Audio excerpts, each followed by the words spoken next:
Hello everyone, Assalamu Walaikum. How are you all? I hope you are well. Welcome back to my channel in this new video.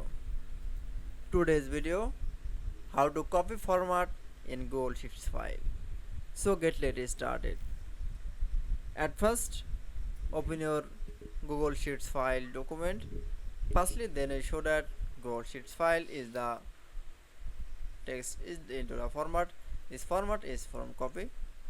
Now select from the all format option. Now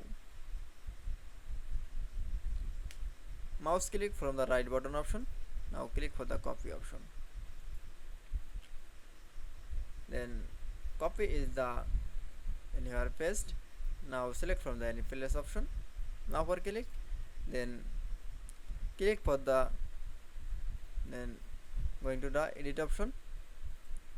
Then click for the paste special option. Now click for the format only option.